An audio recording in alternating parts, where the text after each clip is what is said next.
Bonjour et bienvenue aux dernières nouvelles, la chaîne qui vous permet de rester informé rapidement et simplement en quelques minutes. Première nouvelle, le sommet Choose France a vu l'annonce de projets d'investissement dépassant les 15 milliards d'euros avec Microsoft en tête avec 4 milliards d'euros pour des centres de données. Cette vitrine de l'attractivité française met en lumière la réindustrialisation du pays malgré les critiques et le déménagement potentiel de Total Energy à la bourse de New York. Deuxième nouvelle, Microsoft prévoit donc d'investir 4 milliards d'euros en France pour renforcer ses data centers dans l'intelligence artificielle et le cloud, avec un nouveau centre à Mulhouse, en Alsace et des extensions à Paris et Marseille. Le géant américain s'engage également à former 1 million de personnes au métier de l'IA d'ici fin 2027 et à soutenir plus de 2500 startups sur la même période. Troisième nouvelle, Amazon prévoit d'investir plus de 1,2 milliard d'euros en France pour renforcer ses infrastructures et créer plus de 3000 emplois,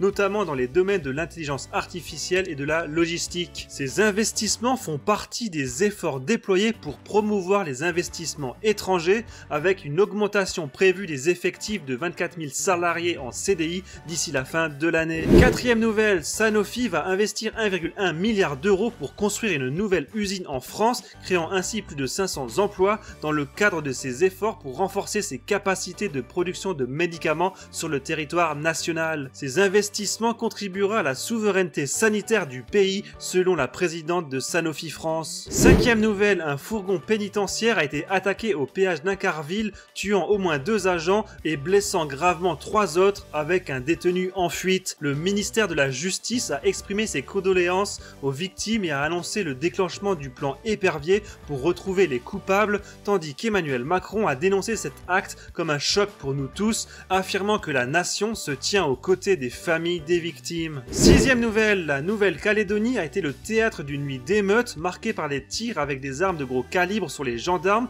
et des incendies de maisons à Nouméa. Le haut-commissaire a lancé un appel au calme, déplorant ces actions violentes survenues pendant l'examen d'une révision constitutionnelle sensible à l'Assemblée nationale, entraînant de nombreux dégâts matériels et une forte mobilisation des pompiers. Septième nouvelle, les arnaques à la plaque d'immatriculation ont augmenté en France, touchant 22 000 automobilistes en un an, avec des fraudeurs utilisant des plaques déjà existantes pour éviter les amendes. Un député propose de renforcer les contrôles sur la commande des plaques pour prévenir ces fraudes, alors qu'actuellement aucune preuve n'est requise pour obtenir une plaque en ligne. Huitième nouvelle, le ministère de l'Intérieur a envoyé un message d'alerte extrêmement grave aux Parisiens pour informer de l'ouverture d'une plateforme en ligne pour accéder au périmètre olympique pendant les JO de Paris 2024. L'alerte, envoyée via le dispositif FR Alert, a suscité l'étonnement en raison de sa formulation, perturbant même un débat à l'Assemblée nationale. Neuvième nouvelle, Israël intensifie ses opérations dans le nord de Gaza pour empêcher le Hamas de se réorganiser,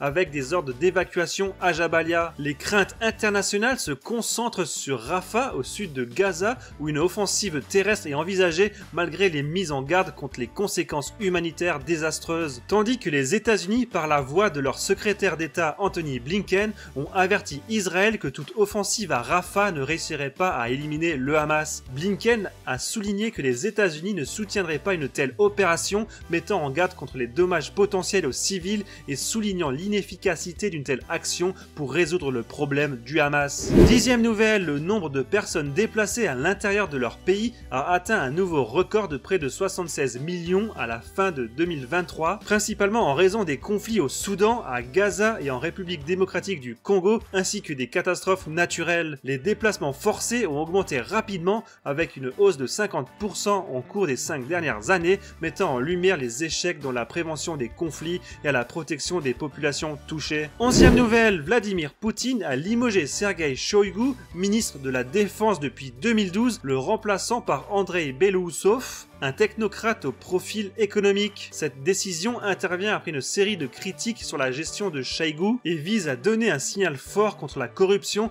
et à réorganiser la production d'armement pour la guerre en Ukraine. 12e nouvelle, l'Union européenne a approuvé le pacte sur la migration et l'asile pour renforcer le contrôle de l'immigration, mais certains pays envisagent des mesures supplémentaires. Ce pacte vise à établir une procédure de filtrage aux frontières pour distinguer les demandeurs d'asile des migrants à renvoyer mais des pays comme l'Italie et le Danemark envisagent d'externaliser davantage la gestion des migrants. 13e nouvelle, la Commission européenne a étendu les règles de concurrence plus strictes du règlement sur les marchés numériques à Booking, l'une des principales plateformes de réservation d'hôtels, afin de prévenir les abus de position dominante et de protéger l'émergence des startups en Europe. Booking a désormais 6 mois pour se conformer à ces règles qui visent à empêcher les pratiques déloyales et à garantir un choix plus large aux utilisateurs tout en freinant l'appétit des grandes entreprises numériques. 14e nouvelle, les banques mondiales, en particulier américaines et japonaises, ont prêté plus de 700 milliards de dollars aux énergies fossiles l'année dernière,